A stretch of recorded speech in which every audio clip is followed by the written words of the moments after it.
Ensino Espírita. Um curso regular de Espiritismo seria professado com o fim de desenvolver os princípios da ciência e de difundir o gosto pelos estudos sérios.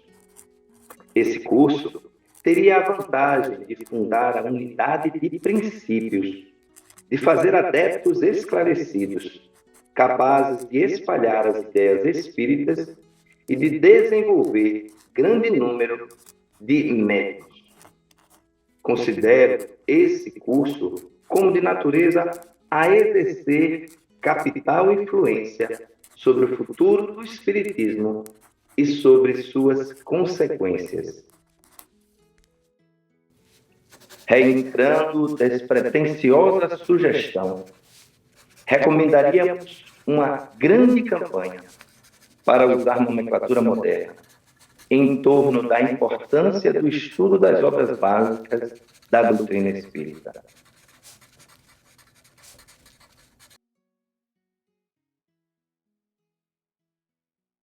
Sempre houve um intercâmbio entre Brasília, entre a Federação Espírita Brasileira e a Federação Espírita Pernambucana, porque nós daqui da FEP sempre tivemos uma boa relação com a Federação Espírita Brasileira. O presidente, ele sempre se fez presente da Federação Espírita Pernambucana, sempre se fez presente no conselho. E com certeza o Edson Caldeira, ele estava no conselho, na reunião do conselho, quando esse assunto foi falado. Sempre a gente acompanhava através da revista o Reformador, né? E também vinha, às vezes, palestrante de lá, a Marta Antunes, ela nos visitou também num período aí, e eu já conheci ela pessoalmente aqui, de Recife. E ele trouxe, deve ter falado comigo. E ao falar comigo, eu que já tenho aqui 2 apostilazinhas básicas de estudo, aqui eu já montava um estudo aqui na Federação, antes do Wesley estar aqui, ó. Aí um dia, o ex-presidente, né, Edson Caldeira, ele ouviu falar do Wesley, aí mandou o Brito, que era diretor do Departamento de Programação Doutrinária, aí ele mandou Brito para Brasília, e Brito foi lá conversar com Marta Antunes, que era quem estava olhando, coordenando as coisas do Wesley, né?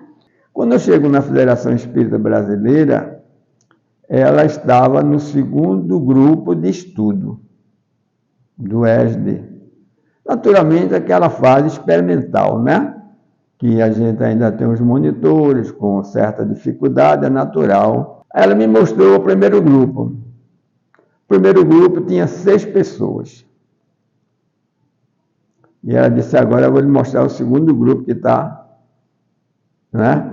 Que está lá embaixo, está em outra sala. Ela já tinha dito que a sala agora era maior, porque esse grupo dos 6 estava num ambiente menor, já que não comportava estar num ambiente muito grande. Aí quando cheguei lá, tinha gente já pela janela assistindo o estudo. Eu fiquei super entusiasmado, eu que sempre fui apaixonado por estudo, fiquei super entusiasmado. Aí eu trouxe as apostilas e tal, e começamos aqui a estudar. Porque foi ele que trouxe, né? Foi ele que trouxe o Wesley para cá, quer dizer, foi ele que se interessou, que mandou ir lá para Brasília, para na sede, né, lá na FEB, o Brito pegar todo o macete do curso, junto com a Marta, e trazer para a gente. Foi ele realmente, ele foi o pai da implantação aqui, né, em Pernambuco.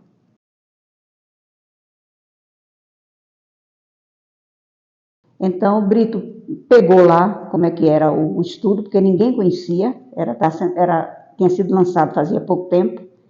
E aí, quando o Brito voltou, ele apresentou para Edson, e aí Edson disse, bom, vamos fazer uma turma experimental. Aí foi aí que eu entrei, porque ele pegou para a primeira turma, e tinha que ser uma turma experimental.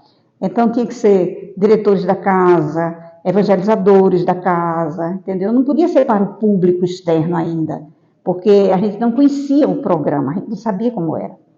E esse programa era muito longo, ele tinha 5 anos. Então, eram 6 apostilas. Então, era muito longo, né? Mas aí o Edson comprou a ideia e a gente reuniu somente os diretores da casa, os evangelizadores mais antigos, e aí a gente botou, o Edson formou a primeira turma do ESD. Foi aí que eu conheci o ESD, né? Aí Brito foi o primeiro coordenador. Aí convidei Sônia Arruda, convidei Luciano Alcoforado, convidei o Edson Caldeira também, né, que era o presidente, ele veio participar também, né? E foi também o Sônia Arruda, o José Travasso Júnior, Júlio Claudino, Luciano Alcoforado e Grauce. Foi mais ou menos esses que foi os estudantes para serem monitores, né? Muitos também devem terem participado, mas talvez não se encontraram capacitados para... E eles terminaram ficando mesmo como alunos e não como monitores, porque o grupo até que foi maior do que este. 1987 foi quando foi implantada essa primeira turma aqui. Essa turma experimental. Ela era considerada uma turma experimental, viu? O público não conhecia, ninguém fora aquele grupo dali sabia nada sobre o ESD, não. Todos nós éramos alunos, porque a gente não conhecia o programa. Ele tinha sido lançado fazia pouco tempo. Nós todos éramos facilitadores, porque todos nós tínhamos que estudar, né, a apostila, tinha que estudar para poder retransmitir. Então, a primeira turma foi assim, não teve ninguém de fora, foi só o pessoal daqui, né? Aí teve o presidente, seu Alves fez parte, seu Júlio Alves fez parte, os diretores e o presidente, eles fizeram parte da turma. E aí eles buscaram outros diretores, por exemplo, o diretor do DIGE. Eu era evangelizadora de mocidade, aí me pegaram, me botaram na turma. Então ali a gente fazia um revezamento.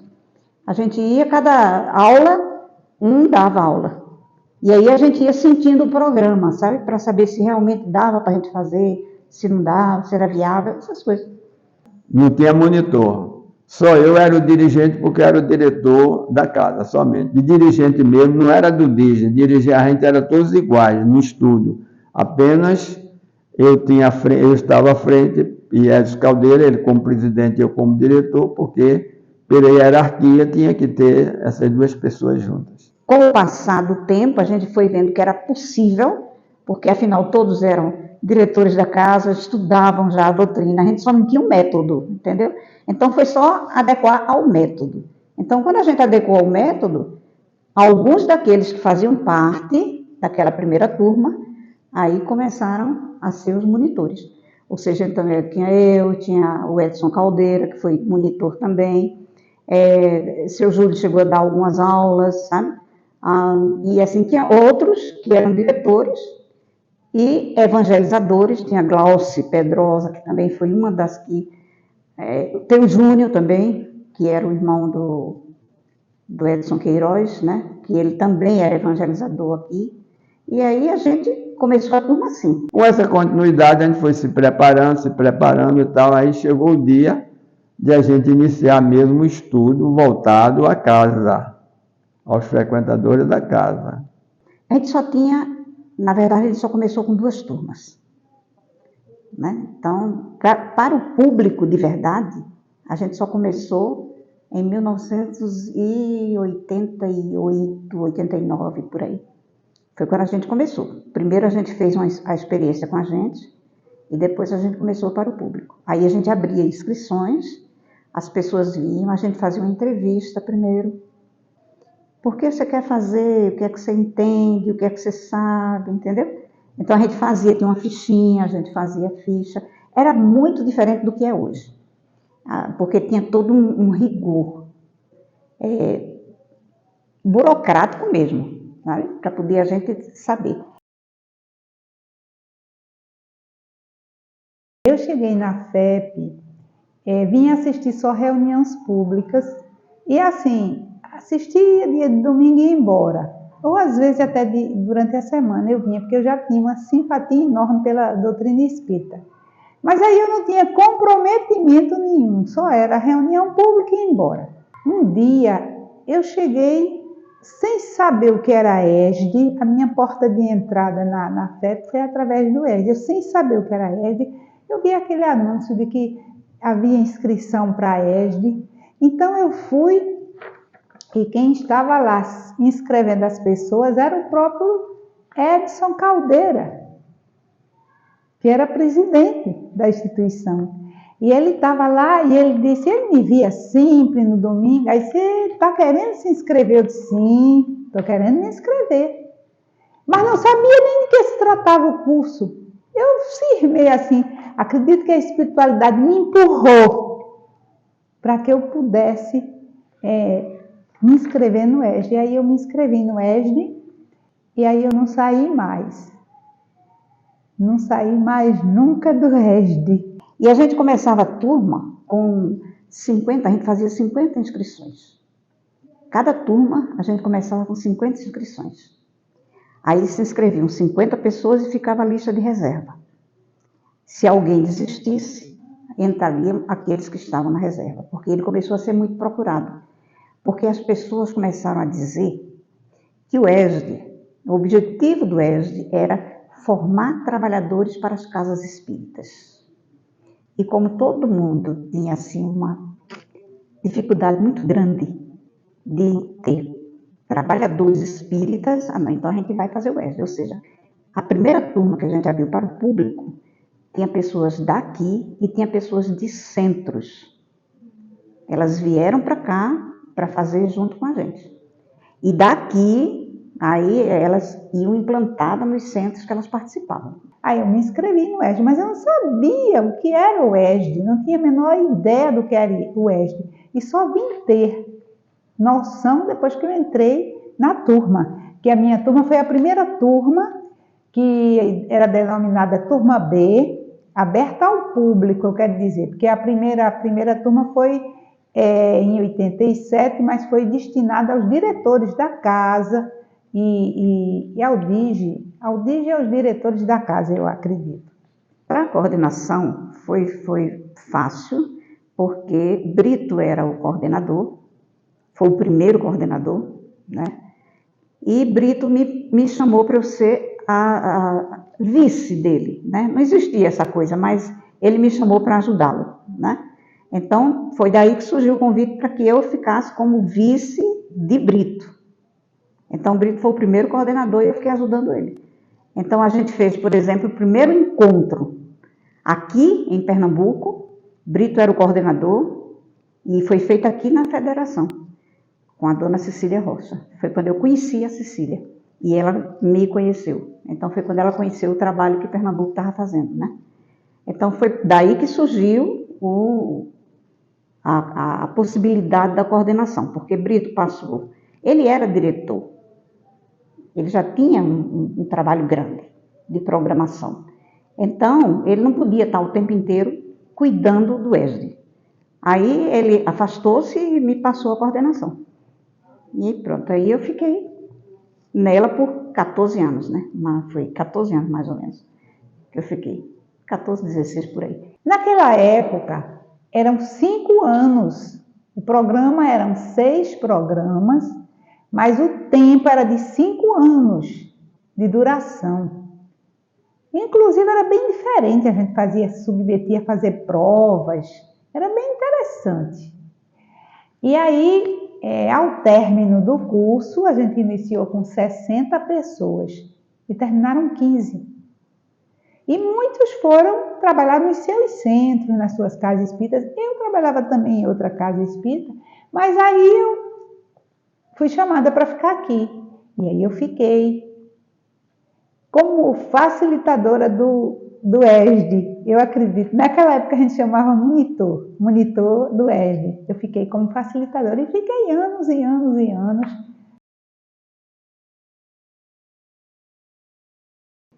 Era tanta gente querendo saber, depois que vinham, faziam o curso, que tinham conhecimento do que era o estudo, aí eles queriam implantar. Então, eu ficava louca, né? Porque eu era coordenadora. Então, eu ficava louca. Como é que eu vou fazer para esse pessoal implantar o estudo nas suas casas, né? Porque a apostila é fácil. Agora, como é que eles vão aplicar essa apostila?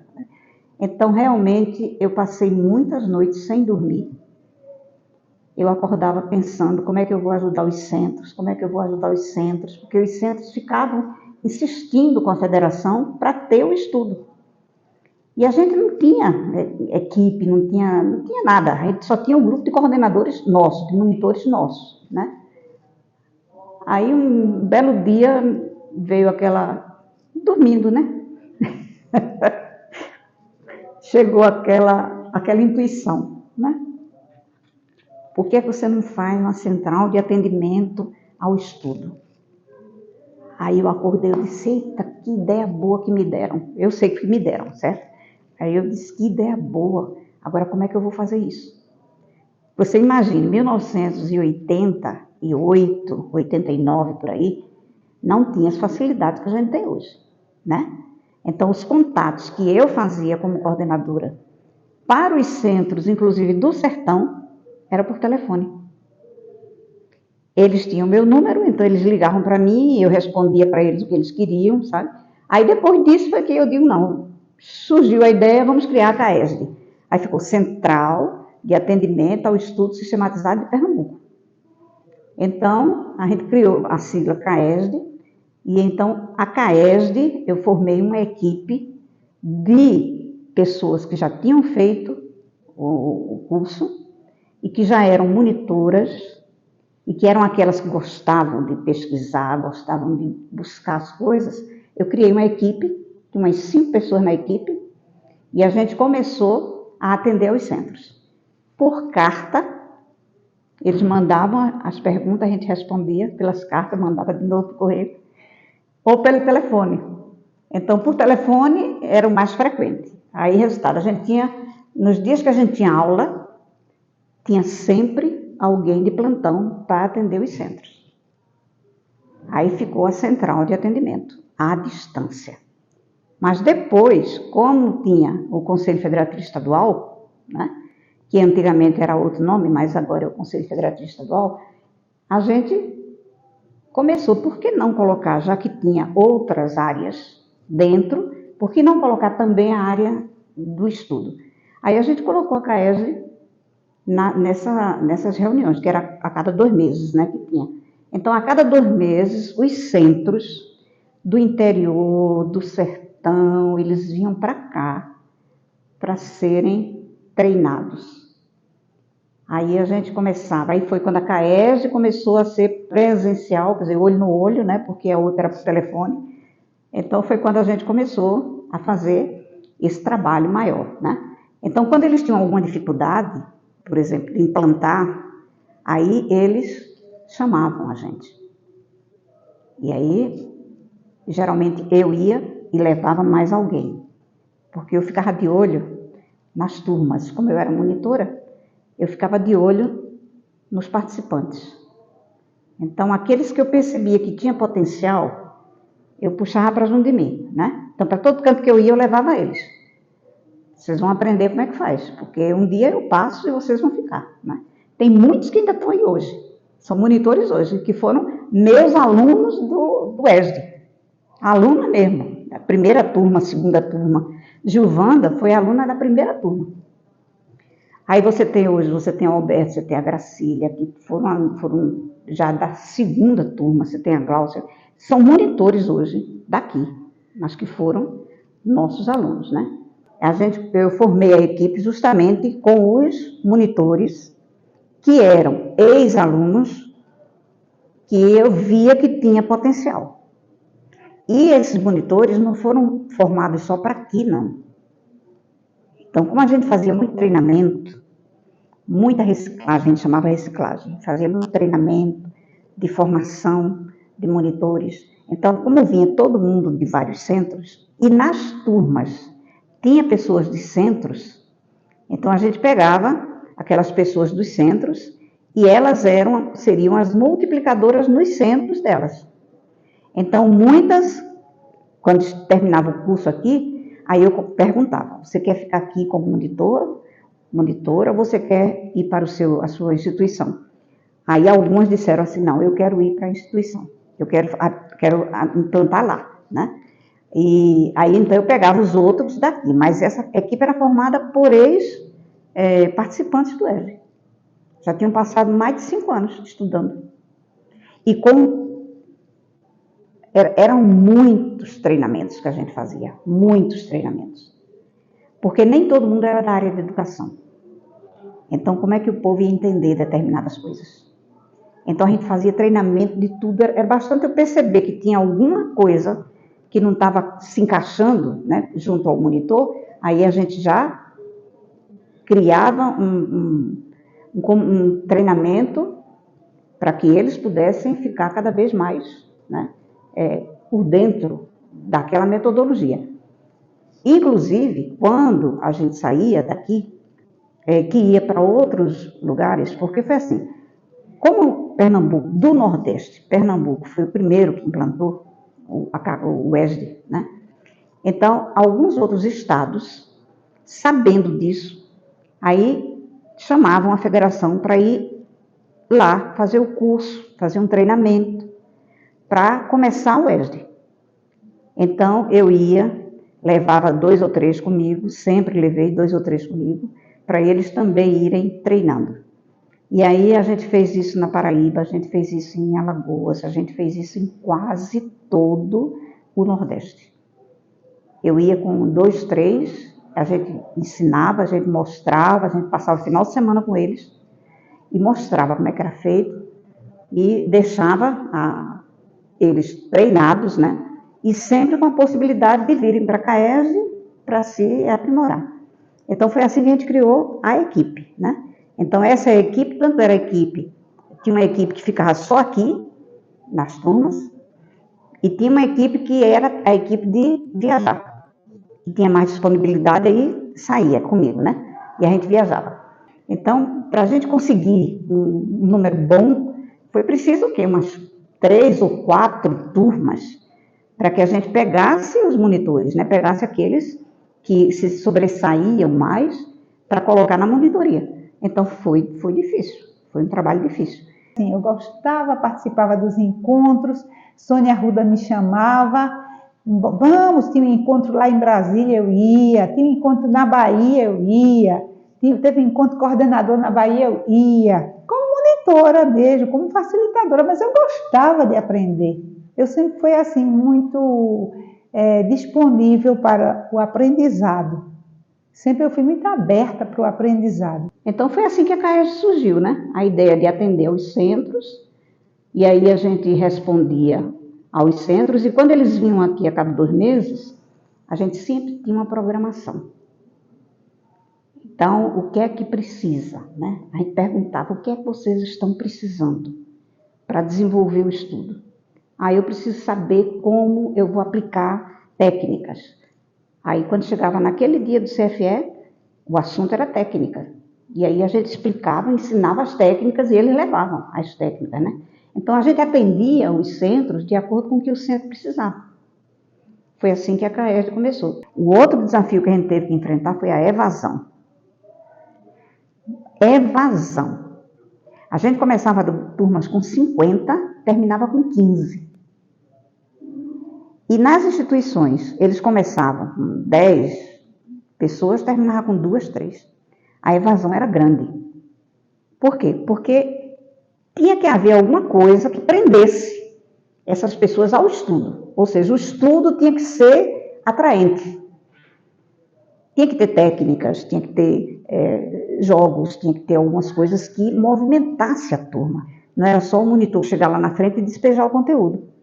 Então, como a maioria chegava e despejava o conteúdo, as pessoas que não gostavam de ficar só na assistência, elas desistiam.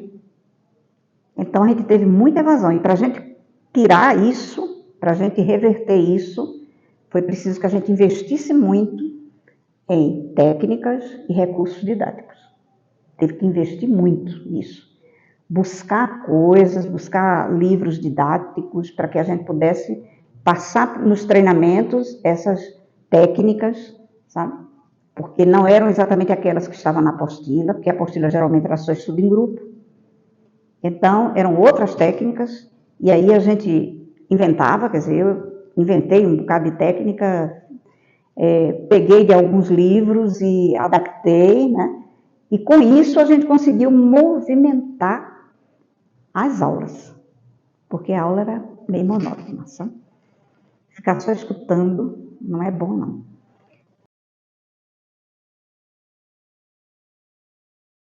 Mas o que é mais interessante é que houve uma espécie assim de empurrãozinho da espiritualidade para que o ESD fosse para o interior do estado. Aí foi quando estabeleceram há 33 anos, o ESD tem 40, né?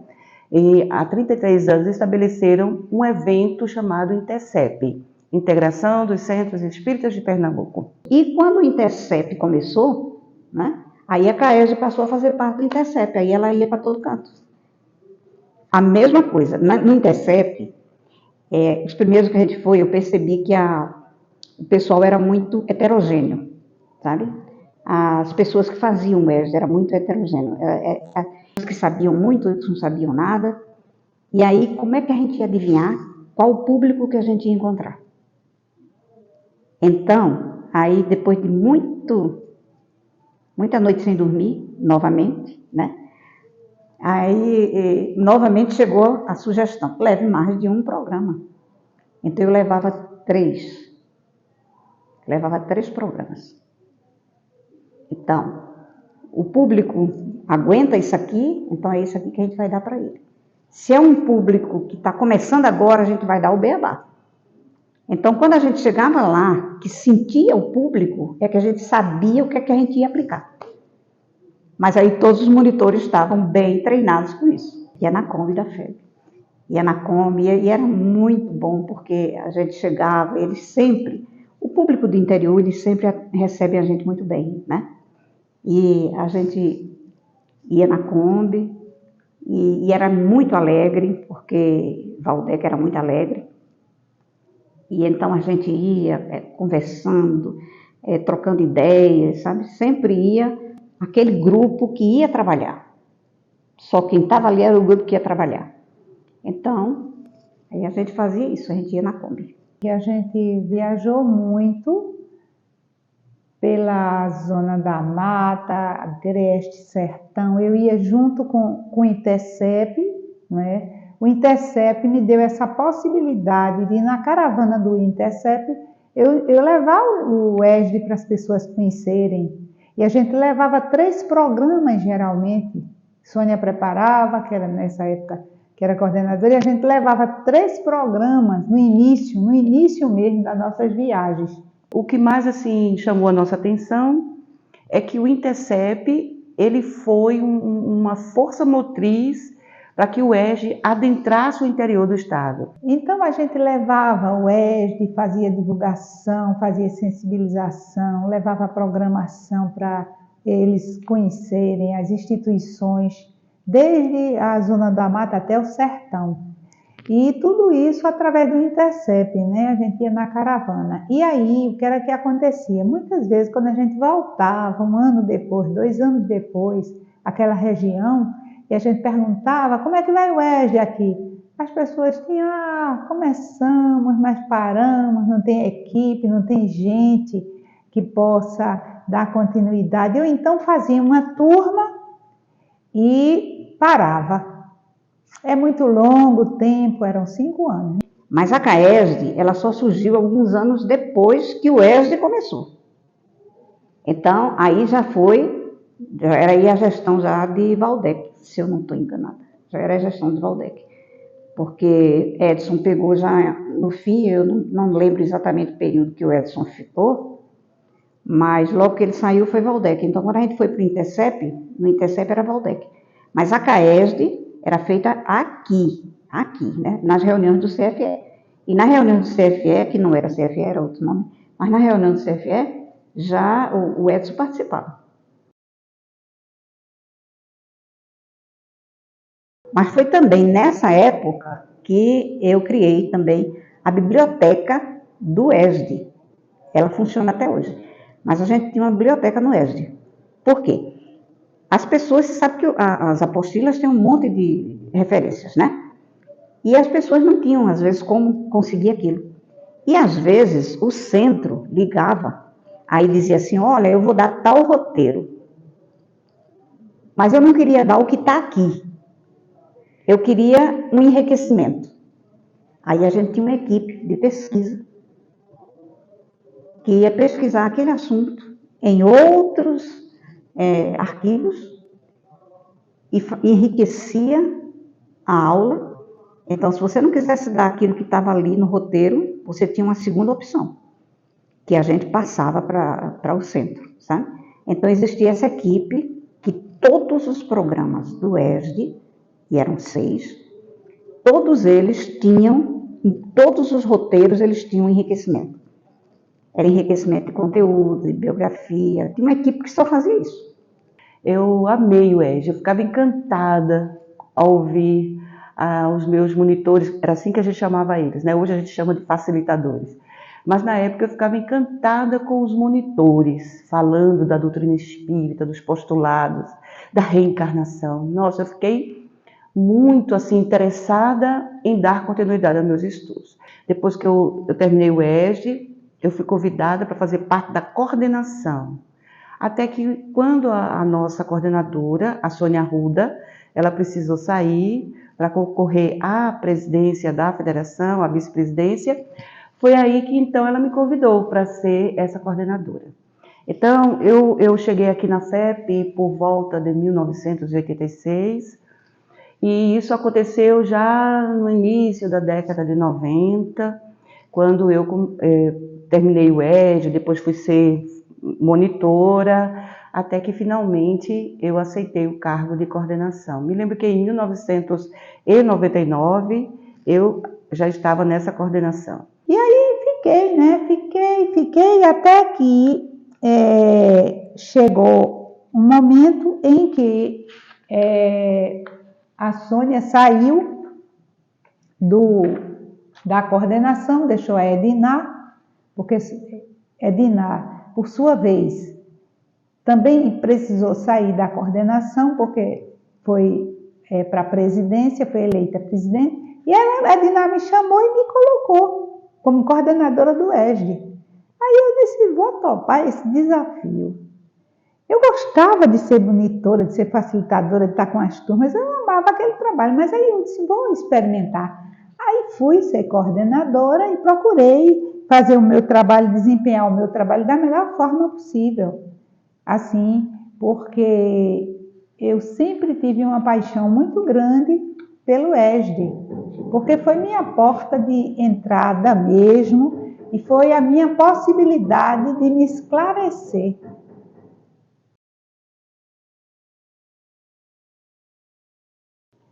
Até que um belo dia o Edson Caldeira me chamou e me convidou para ser diretora do DED, porque aí o ESD já tinha progredido tanto, já tinha avançado tanto, que já fazia parte de uma área de estudo, no qual o ESD estava inserido nessa área de estudo que chamava-se AEE, Área de Estudo do Espiritismo. Isso em 2015. E aí fiquei um período na diretoria e depois, por conta do estatuto, a gente teve que sair da diretoria e aí deixamos já no nosso lugar o Hernani Costa. De forma despretensiosa, a gente vem à Casa Espírita em atendimento a alguma necessidade especial, quer seja conosco, quer seja com alguém muito querido. E foi assim comigo também. Então, logo ao ingressar na casa, passando pelo atendimento fraterno, pelo tratamento espiritual, me foi sugerido, como a todos que passam atendimento espiritual ainda hoje, os estudos. E aí, ao entrar na sala de estudo, me deparei naquela ocasião ainda com o Sr. Holmes Vicente. cuidando do que a gente chama de ciclo básico. E a partir dali eu continuei na casa, sempre ligado à área de estudos, querendo saber mais um pouco, sempre um pouquinho mais sobre como é que funcionavam esses bastidores. E aí dali, do ciclo básico, como participante, comecei a ajudar também na organização de uma ata, de uma lista de presença, coisa simples.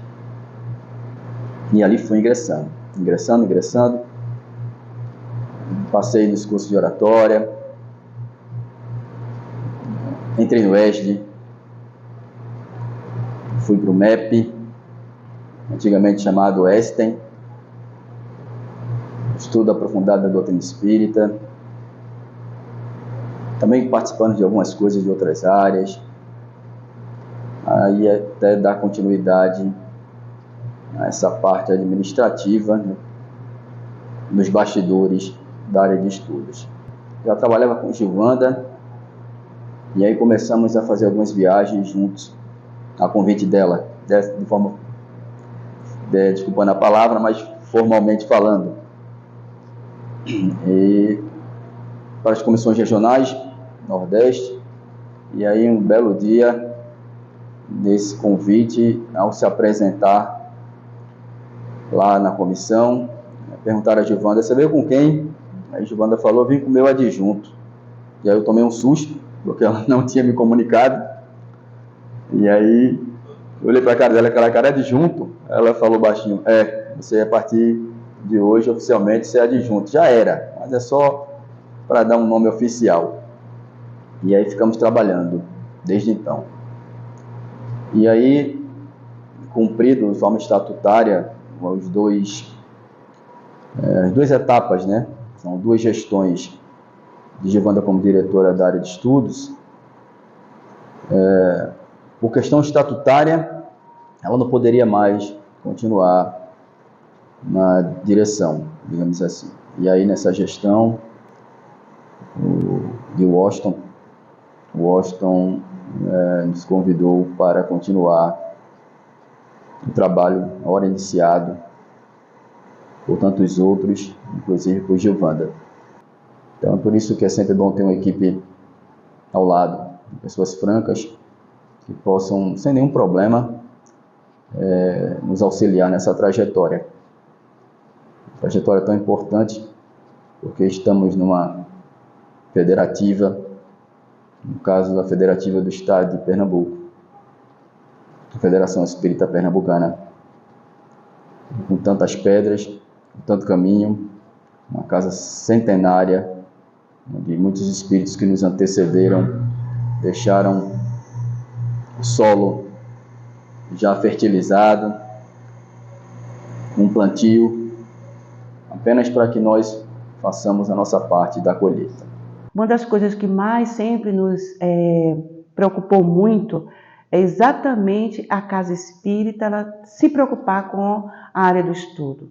Até porque nós sabemos que o próprio codificador da doutrina espírita, Allan Kardec, ele colocou essa preocupação no projeto 1868 do livro Obras Póstumas, onde ele vai falar da necessidade de se estudar sistematicamente ou sistematizadamente o Espiritismo.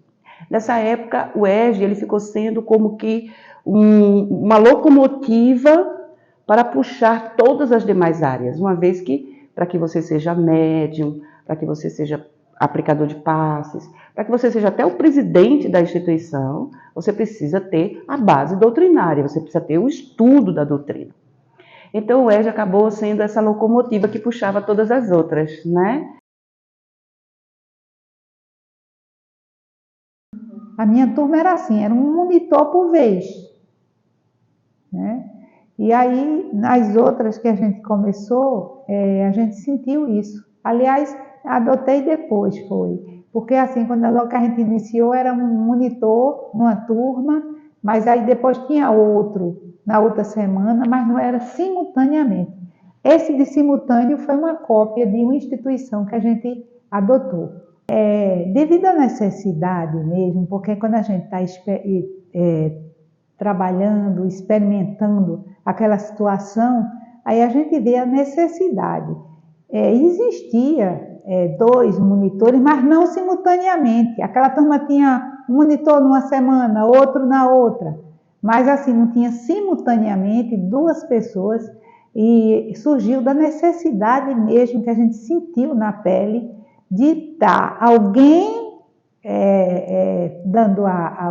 proporcionando o estudo e o outro observando a turma, alguma coisa, alguma anomalia, alguma coisa que acontecesse lá, estava aquela outra pessoa junto ali para dar um suporte, para acolher alguém devido à sua necessidade. E assim, não foi uma coisa que eu criei, eu copiei.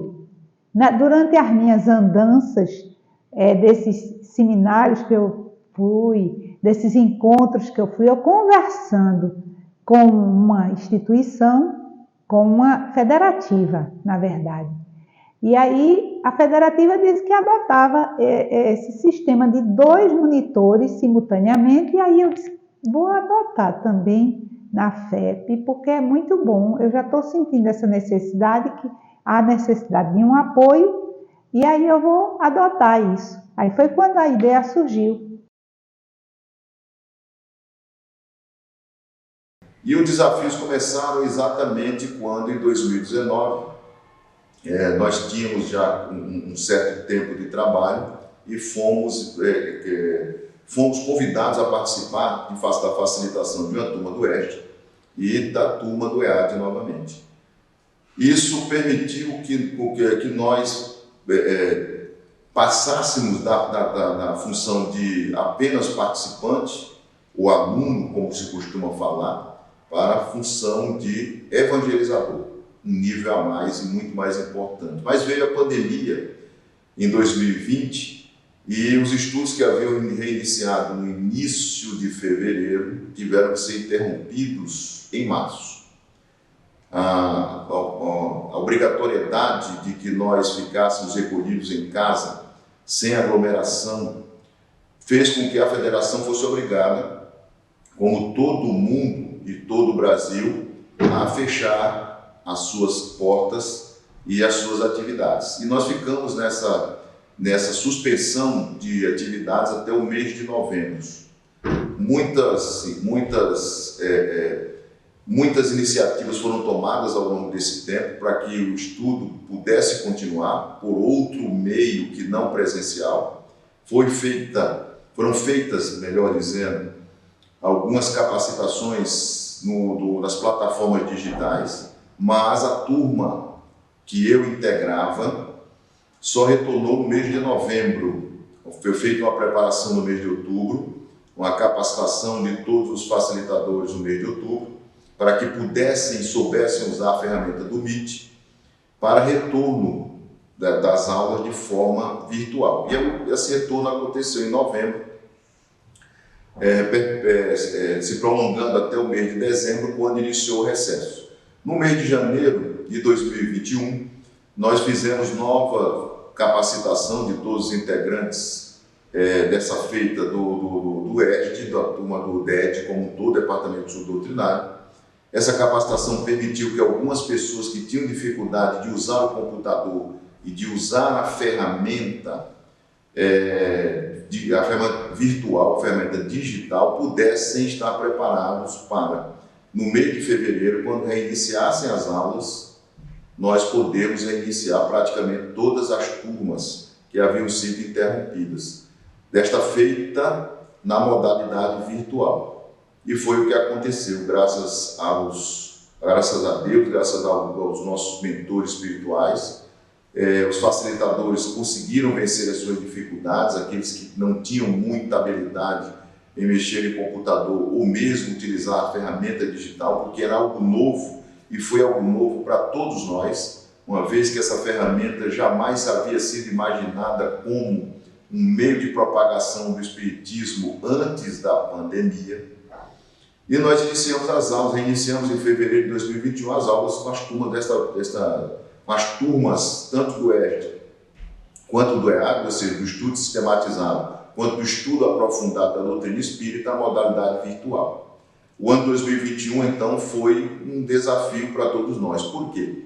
Nós precisávamos reintegrar todos aqueles que haviam se afastado da casa por motivo da pandemia no trabalho com a casa novamente, quando foi permitido que se retornassem os trabalhos presenciais.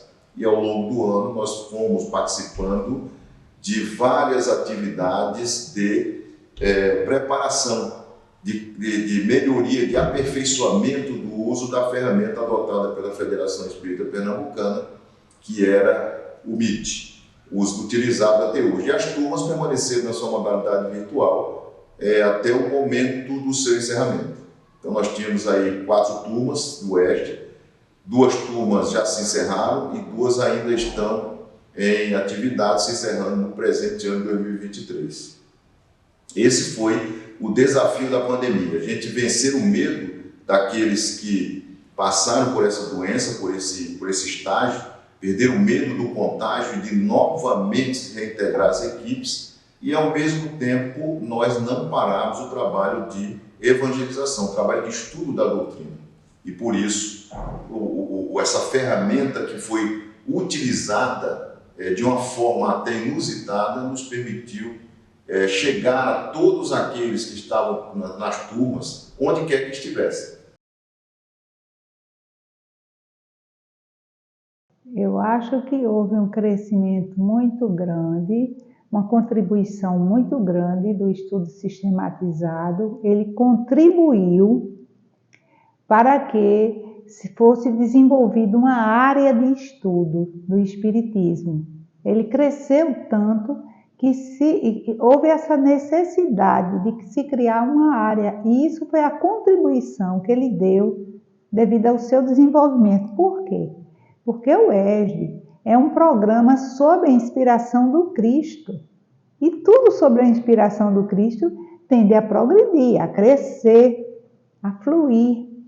Então, o ESD, com a sua contribuição tão grande de crescimento, foi criado em 2014 ou 15, eu acho que é 2014, 2015, a área de estudo do Espiritismo, a AEE. E aí, essa área veio abranger todos os cursos de estudo, quer dizer, com exceção do DIGE, com exceção da mediunidade, mas veio abranger o estudo introdutório, que foi criado também um documento para o IEE, Estudo Introdutório do Espiritismo, foi criado um documento. Foi criado também um documento de orientação ao estudo da área de Espiritismo. E aí foi colocado a gente chamava até um guarda-chuva. Dentro desse guarda-chuva foi colocado o ESD, o EAD, o IEE, que era o introdutório, que o introdutório aqui na FEP, ele tem o nome de ciclo básico. A espiritualidade sempre muito preocupada com o estudo da casa espírita.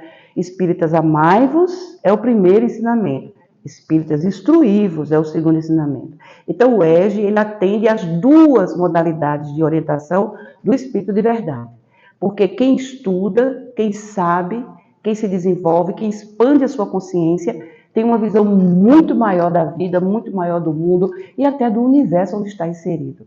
Então é mais fácil amar quando se conhece. E daí o ESD ele trouxe, né, para a gente essa oportunidade. Desde lá dos primórdios, né, quando ele ainda era uma apostila que havia lá na Federação Espírita do Rio Grande do Sul, com Dona Cecília Rocha, que foi a médium que recebeu a mensagem do espírito Ângel Aguarrô, que trouxe para os nossos irmãos ali da Federativa do Rio Grande do Sul a importância do estudo na casa espírita. A partir disso, o Rio Grande do Sul, a Federação Espírita do Rio Grande do Sul, ela passou então a implantar o ESD, que naquela época bem embrionária, muito simples.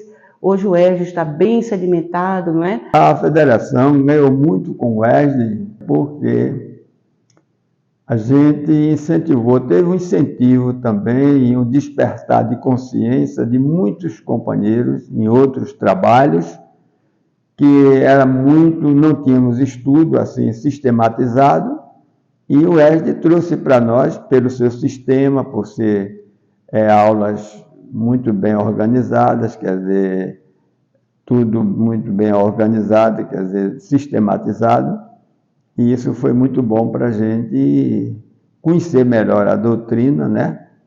Porque a doutrina espírita, você sabe, ela é formada em 5 livros, né? Mas o ESD, ele tem uma síntese, né? E essa parte de síntese, isso trazendo as informações mais concretizadas, de maior uso, de maior diretriz para o nosso trabalho.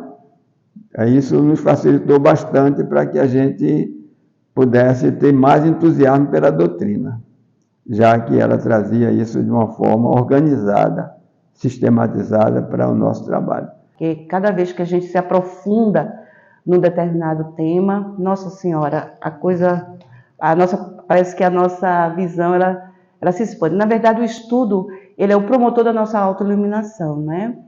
E nós sabemos que o estudo, o conhecimento, ele gera a fé raciocinada e daí a fé iluminada. E a razão também, né? Porque às vezes as pessoas, não, o espiritismo é razão, o espiritismo também é coração. Ele é razão e ele é coração. E é muito bom a gente estudar para a gente poder fazer essa junção do coração com a razão, né? Razão iluminada, sentimento iluminado. Não somente aquele sentimento frio, sem nenhuma, digamos, conexão com o divino. Muitas pessoas elas têm muito mais atração pela ciência espírita. A gente sabe que a ciência ela se baseia em fatos, a religião em fé. É importante juntar fatos com fé e não ficar só com os fatos ou ficar só com a fé. Porque se ficar só com a fé, ela pode ficar cega. Se ficar só com os fatos, você fica muito frio. Então, é necessário que haja essa nuance, essa mistura, para que tudo ocorra bem. E aí, a sua fé ela fica inabalável. Isso tudo graças ao conhecimento. Então, conhecimento é tudo. E o ESD é um grande promotor desse conhecimento. Todos devem, sem exceção, deixar o estudo schematizado da doutrina espírita passar por suas vidas. Ingressar numa turma, não só para aprender conhecimento doutrinário, mas também outras virtudes como a paciência, a tolerância, a fraternidade. Entender que podemos sim, devemos auxiliar uns aos outros. Que aquele que tem mais a ofertar possa aproveitar esta oportunidade do servir na casa espírita com conhecimento do que é doutrina espírita. O Evangelho segundo o Espiritismo traz isso para a gente, quando trata do homem de bem. O Espiritismo bem compreendido, mas sobretudo bem sentido, para nos levar às virtudes, né, que caracterizam o homem de bem. E é no estudo schematizado da doutrina espírita que a gente começa a refletir sobre esses aspectos.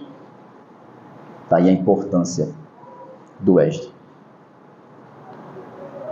A mensagem despretensiosa do espírito Ángel Agarô, com esse título, propôs há 40 anos, há pouco mais que isso, que prestássemos atenção e que formatássemos um estudo sistematizado dessas bases doutrinárias da codificação kardeciana. E assim foi feito por Cecília Rocha, por tantos espíritos encarnados, acompanhado pela equipe espiritual de desencarnados. e que no 27 de novembro de 1983 é aprovado por unanimidade no Conselho Federativo Nacional.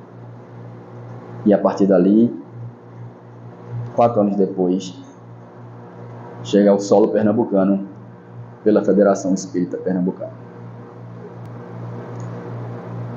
Essa é a trajetória.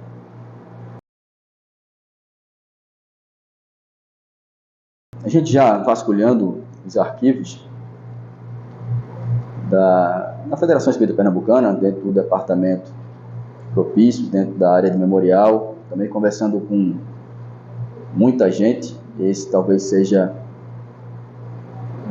se tiver algum privilégio nessa vida, esse seja o meu maior privilégio, de poder sentar nos bancos e de conversar com cada uma dessas pessoas que aqui estão nesta casa há muito tempo, ou que foram testemunhas oculares da história dessa federativa.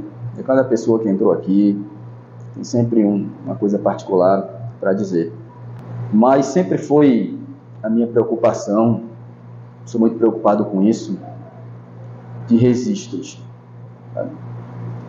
Dessas histórias que me chegavam ao ouvido e que ela precisava ser compartilhada com toda essa geração nova, com todos aqueles que tivessem interesse em conhecer a história da casa ou a trajetória. Por vezes a gente participa de grupos, de estudos, puxar a sardinha para a brasa, né?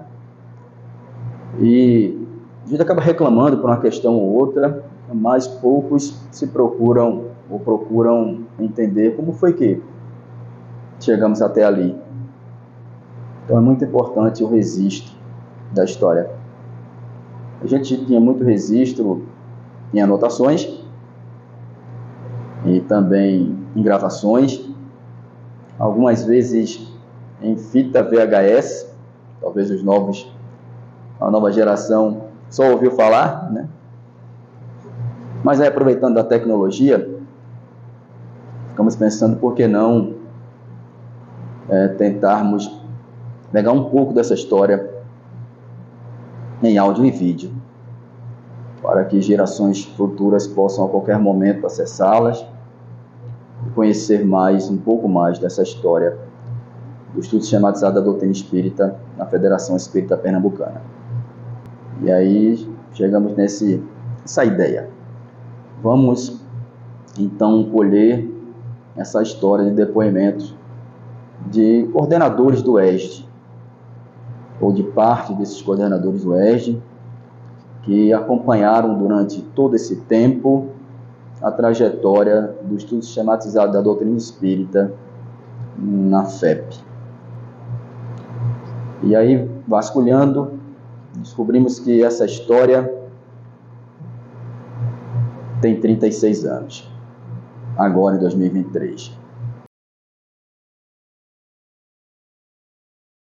Eu desejo que apareça uma metodologia mais avançada do que essa que a gente tem hoje nos grupos de estudo. Coisas que fossem mais direcionadas para o dia a dia e para a vivência, certo? Eu estou falando isso porque quando eu estava na monitoria, sempre que eu terminava um assunto, eu perguntava para as pessoas o que isso modificará a sua vida. O que esse conhecimento vai trazer de diferente para você. O que você aproveitou, você, pessoa. Eu sempre fazia essas perguntas, sabe? Então, eu acho que isso, eu gostaria muito que de futuro, nos próximos 40 anos, a gente tivesse uma metodologia dessa, tá? Onde você não focasse tão exclusivamente no conteúdo, mas sim no que o conteúdo traria para a sua vida. O benefício que aquele conteúdo traria para a sua vida. Entendeu? Então, seria a questão da mudança do comportamento através do conhecimento. É isso que eu gostaria para os próximos 40 anos. Tem que sair do intelecto, vir para o sentimento, né? E até, porque, veja bem, do que adianta você passar? Hoje nós temos só 2 anos e meio, 3 anos no máximo de ESD, né? Do que adianta você passar 3 anos estudando e quando chegar no fim, você não mudar nada. Você não aproveitar nada daquilo, todo aquele conteúdo que você estudou, que você absorveu, né? Então eu realmente gostaria muito que isso acontecesse. Acho que não vai demorar muito não, mas eu espero ver ainda. Bom, o que é que eu desejo para o EJE para os próximos 40 anos?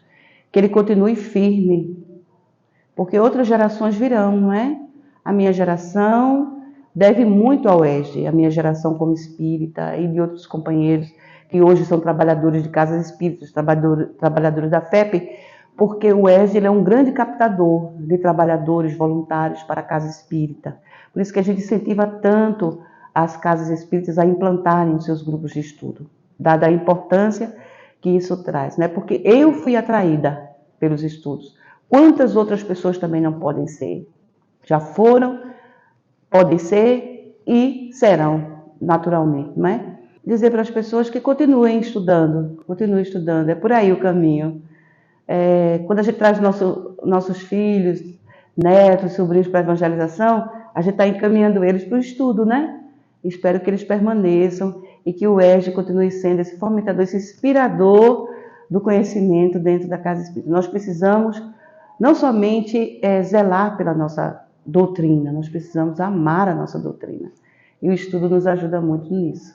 Nós desejamos que essa área cada vez mais possa ampliar, que o EJE possa se espalhar,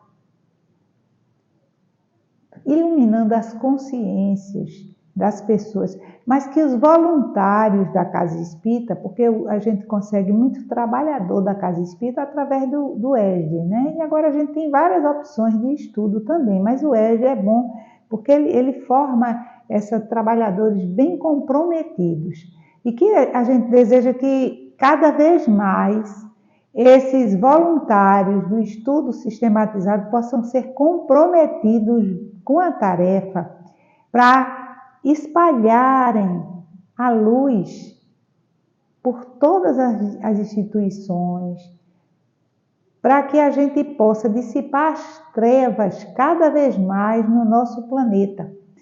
Porque a gente lembra que Joana de Ângeles diz que o progresso é como o amanhecer. Fatalmente ele acontece. E como a gente está nessa fase de transição, como a gente está numa nova era, é a gente acelerar o passo, a gente assumir a tarefa com muito amor. A tarefa, amor à tarefa, não obrigação. Fazer a tarefa com amor, pelo dever de saber cumprir bem a sua tarefa. Então é esse o nosso desejo, que se amplie, que dissipe cada vez mais as trevas da ignorância que ainda existe dentro de nós. A primeira coisa que eu desejo e eu imagino para o EJE nos próximos 40 anos é que nós não esqueçamos de reverenciar os pioneiros que trouxeram esta atividade ou esta oportunidade para nós até hoje. Porque quando nós não conhecemos a história, quando nós não estudamos a história, nós repetimos os mesmos erros do passado. Nós hoje passamos por dificuldades que são diferentes das dificuldades dos pioneiros do passado, mas são dificuldades que cada um de nós, na sua época, tem que enfrentar. Então, a primeira coisa que nós precisamos não esquecer é não deixar a memória daqueles que instituíram esse edifício chamado EJE aqui em Pernambuco morra. Precisamos lembrar e agradecer a todos eles.